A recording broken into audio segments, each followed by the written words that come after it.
Okay, welcome to a quick follow-up to the presentation I did the other morning. If you missed it or you want to see it again, this is just how to unhide the hidden curriculum and to just highlight what you're already doing in your classroom.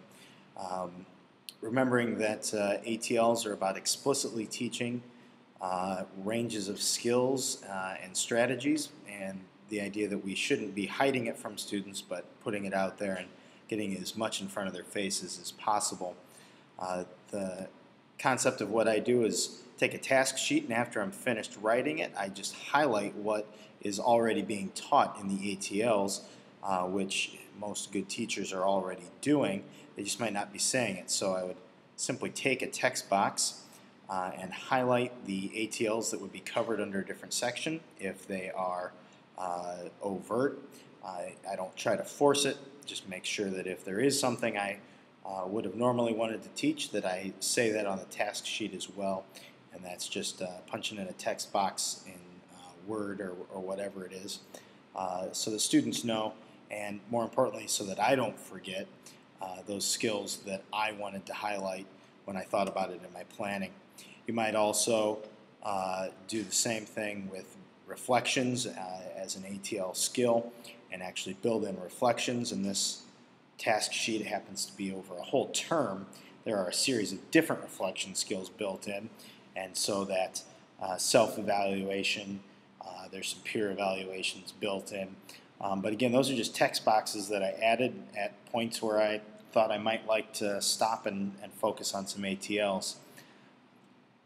Now, how you actually kind of tie it all together, I personally, if it's a large enough project, I create another text box on the front page so that students and myself can see all of the ATLs that are there, right along with the areas of interaction, the focusing question, the due dates, along with the overview and the assessment, so that they get a big picture, and so that ATLs are built in as important right from the beginning.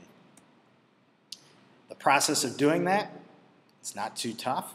I take the MYP principles into practices, and I go from page 22 to 25, which you can see there, along with there is a task sheet down at the bottom. And I really just try to find out what I'm already doing and then add a text box into the worksheet. So I would go to the PDF, approaches to learning. How do I learn best? How do I know? How do I communicate my understanding? May even skip past this page if I know what I want to focus on. But ultimately, I come to the table here and I just look at the ATL skills and try to find out where I'm focusing on organization, or I might have a particular part of a task that I want to apply an ATL to.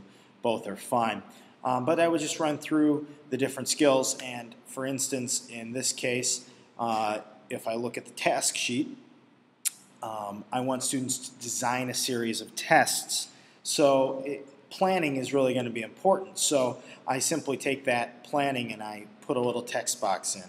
On the Mac, it's quite simple to just hit the round shape and put it in, and it looks fancy. That's not a hard thing to do, but on Open Office or on Microsoft Word, text box function works just as well to put that in and to layer it over something or put it into a blank space so that students can see exactly what it is that they should be focusing on, and as well as a chance for me to stop and remember that I want to talk about planning in my instructions instead of just going on and not ever stopping and making that connection, as unfortunately happens sometimes.